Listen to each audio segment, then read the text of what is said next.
We use the loch as an extension of our home. We get a skimmer for throwing in here. We use it every day. Our children really thrive here.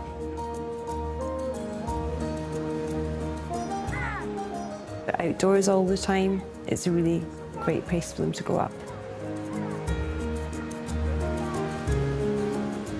Find the shiny wet stones, guys.